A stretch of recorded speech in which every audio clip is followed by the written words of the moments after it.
Embittered, violent by nature, Frank Johnson joined the Young Communist League and eventually became a full-fledged member of the party.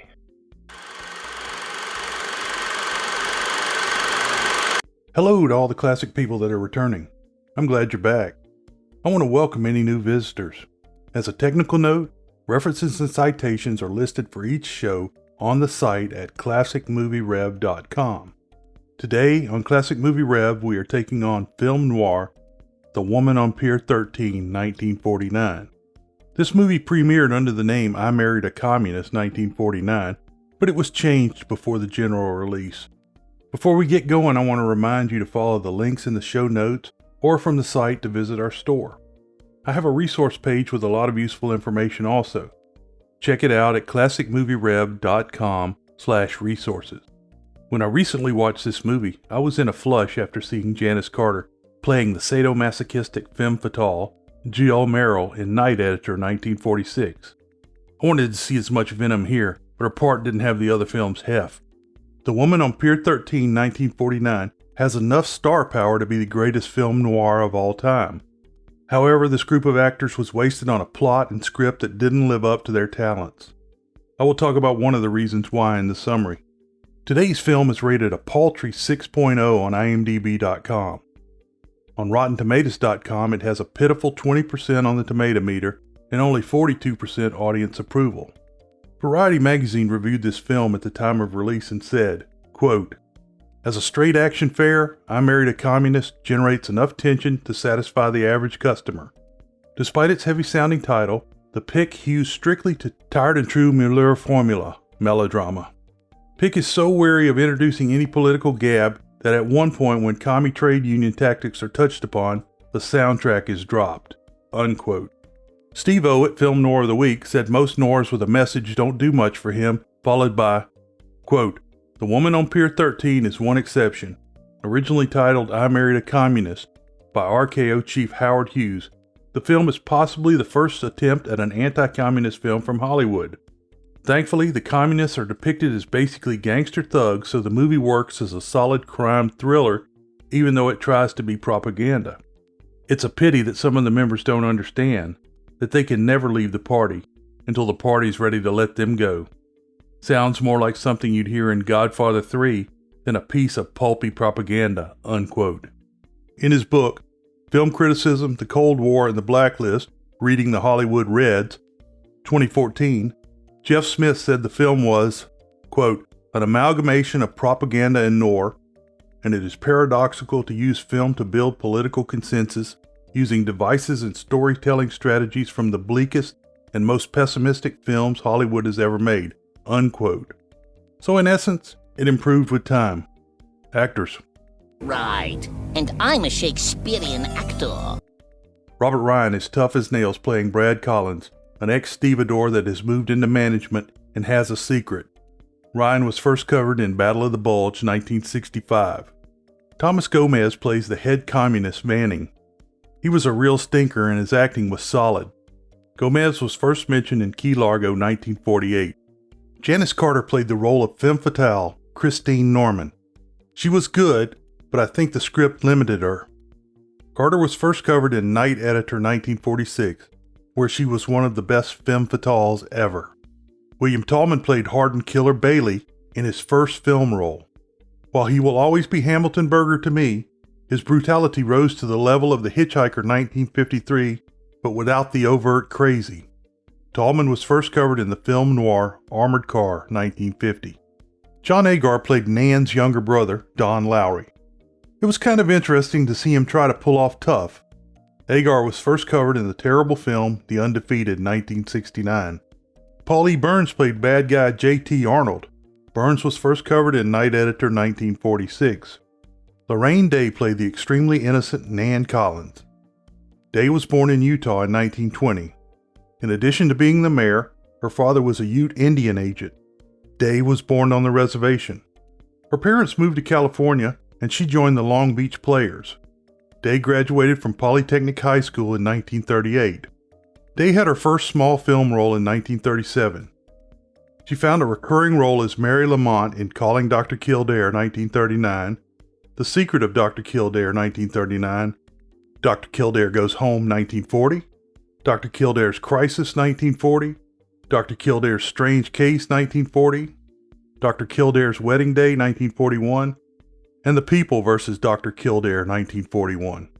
Other film roles include Foreign Correspondent, 1940, Fingers at the Window, 1942, Bride by Mistake, 1944, Keep Your Powder Dry, 1945, Those Endearing Young Charms, 1945, Film Noir's The Locket, 1946, and The Woman on Pier 13, 1949, and The High and the Mighty, 1954.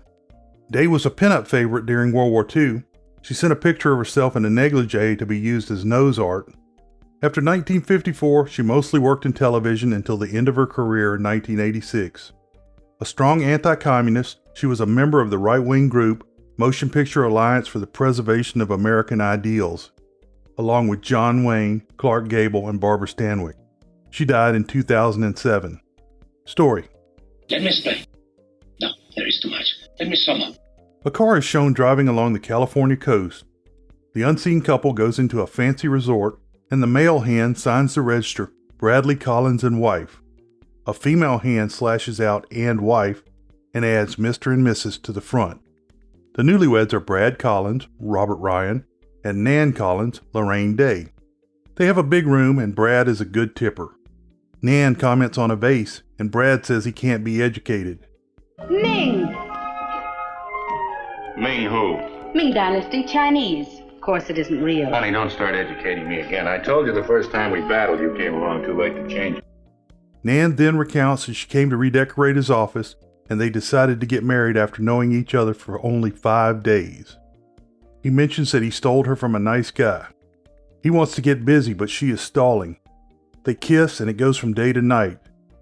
They left the curtains open the entire time. Brad goes down to the bar and orders a drink for him and Nan, who should be down directly. A woman approaches him from the bar. She is Christine Norman, Janice Carter, and they knew each other from back in New Jersey. Brad orders her a Ward 9, which is 3 fingers of bourbon and a beer chaser. Christine needles Brad as Nan arrives.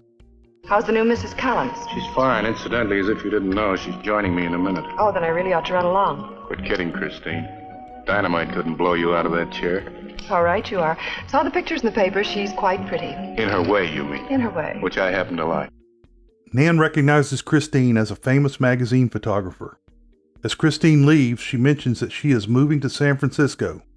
Later in San Francisco, Christine and J.T. Arnold, Paulie Burns, are going over facts about Nan. Christine places a call to Brad and Nan's home.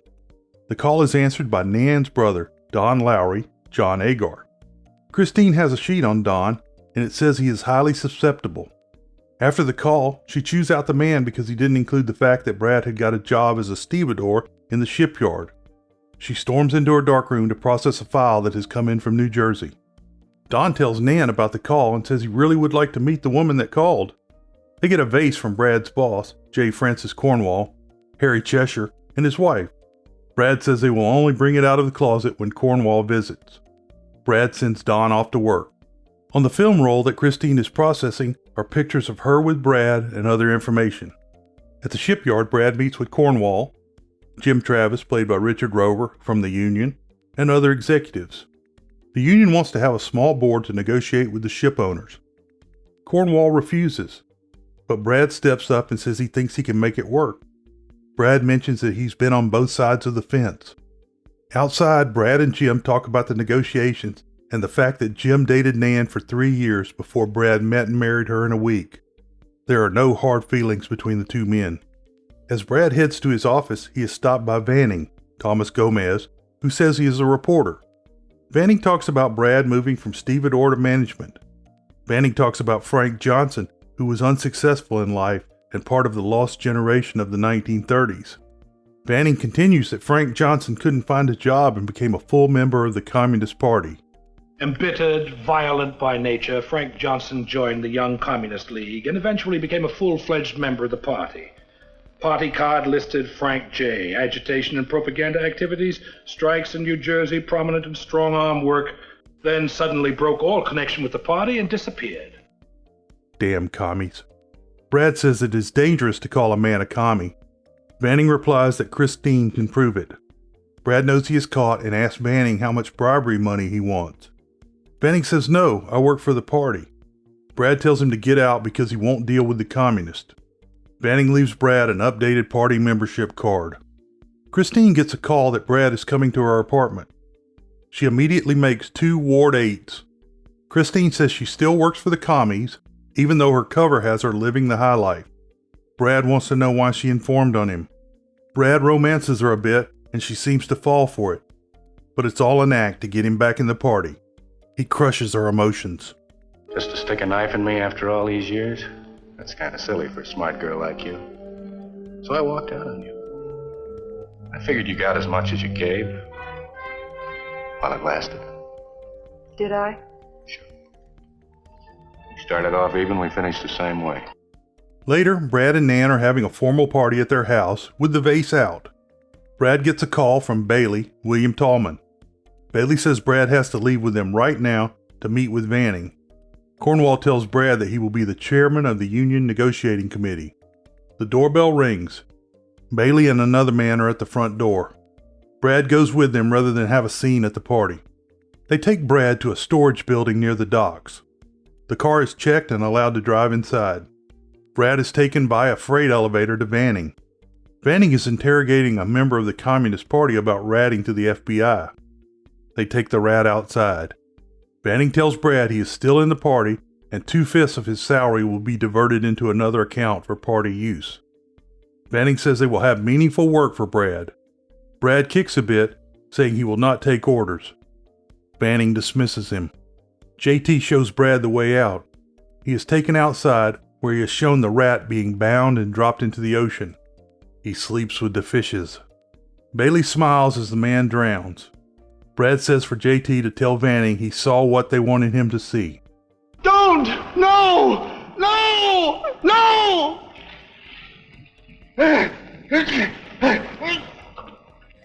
All right. Tell Vanning I saw what he wanted me to see. Brad goes directly to a payphone to call the police. As he starts dialing, Vanning is right behind him. Vanning reminds Brad that he killed a man at a protest. Brad had made a handwritten report to the party about the murder. At home, Brad burns the copy Vanning has given him. Brad looks at the sleeping Nan and knows he is stuck. Vanning is in Christine's apartment. She is talking on the phone to Don, who she is now dating. Vanning rags on her about emotionally gigging Brad by dating his brother-in-law. Nan and Brad go out for dinner for their 1-month anniversary. Don comes in with Christine. He is now drinking Ward 8s. Poison is dripping from Christine's fangs.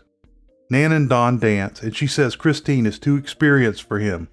I feel less like a kid every year. Oh, Don, she's much too experienced. That I like. That's a really nice way to say that word.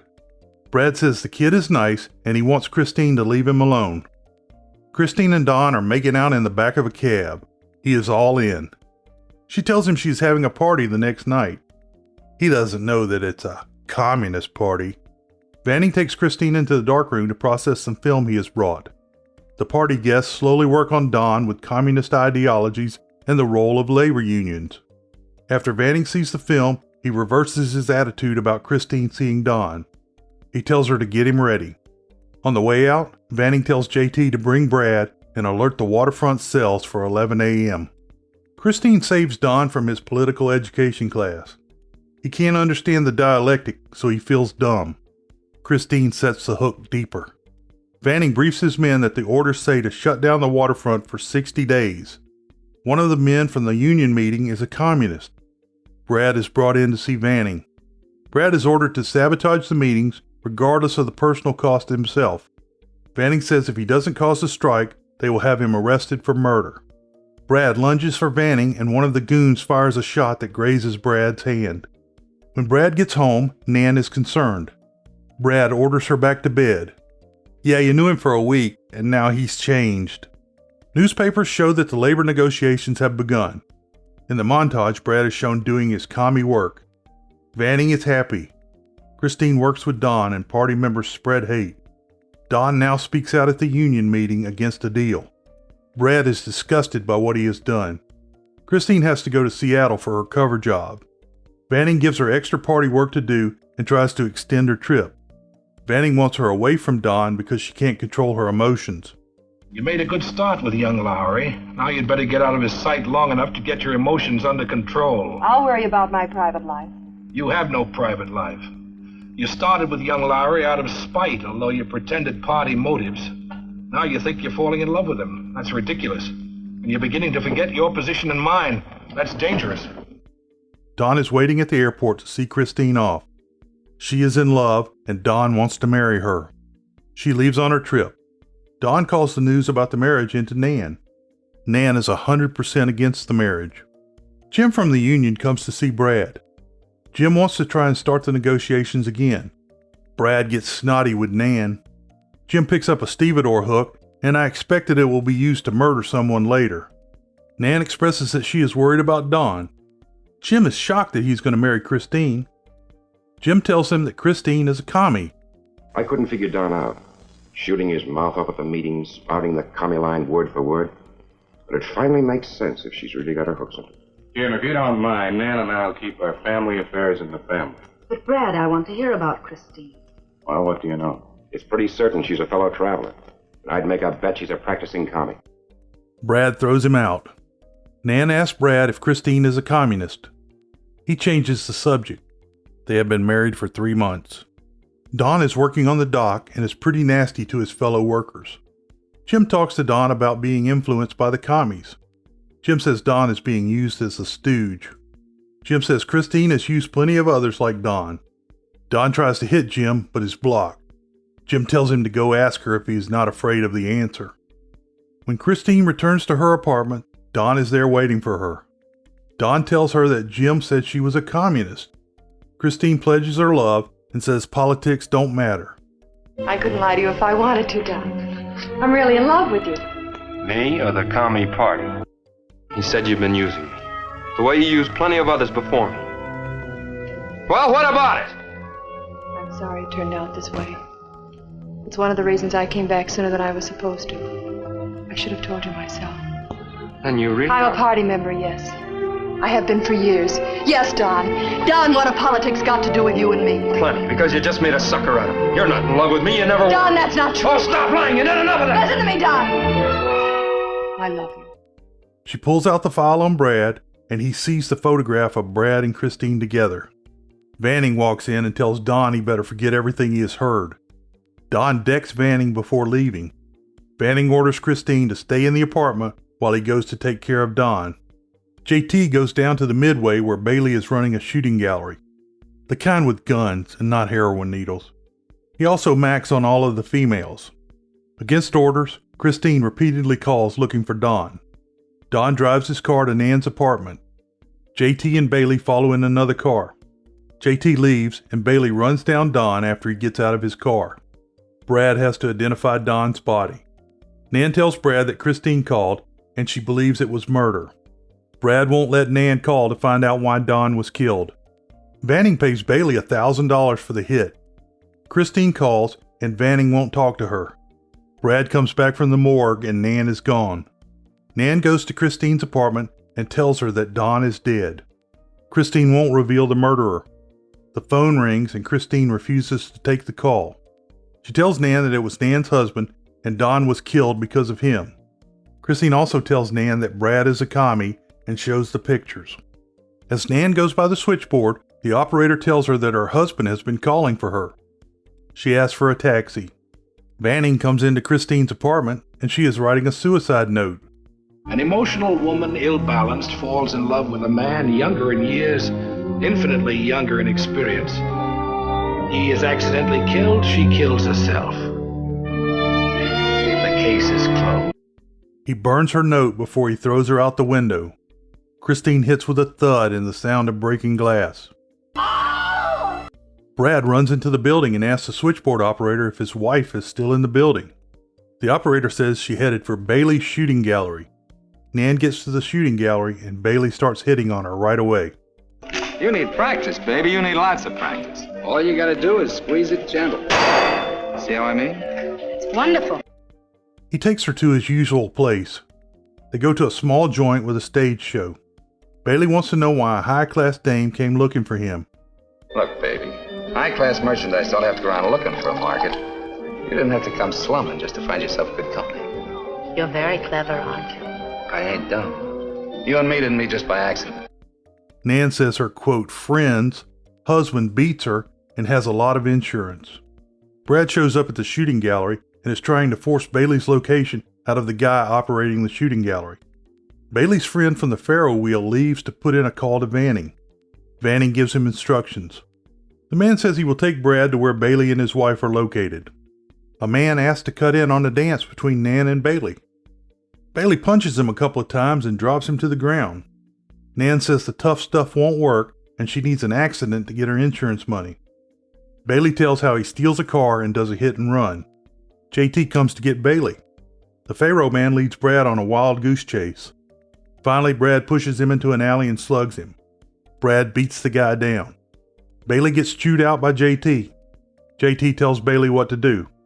Bailey leaves with Nan. JT calls to say that the shipment is on the way. Brad comes up and pokes a gun in JT's back.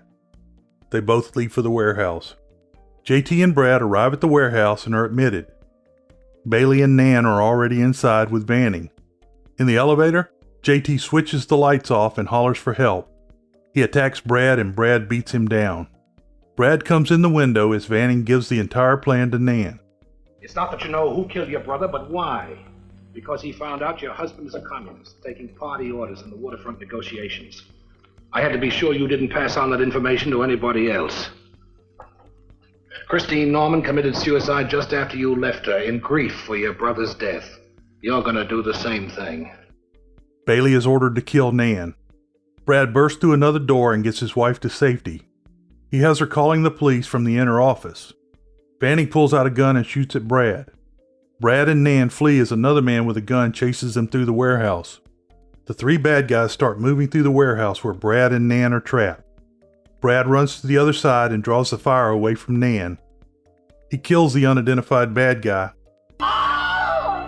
Vanning starts moving towards Nan. Brad kills Bailey. Brad sees Vanning about to kill Nan. Because he is out of bullets, Brad charges at Vanning like a linebacker. Vanning shoots Brad in the chest a couple of times. The gun flies over the railing and Brad uses a stevedore's hook to finish off Vanning. The police and Jim arrive.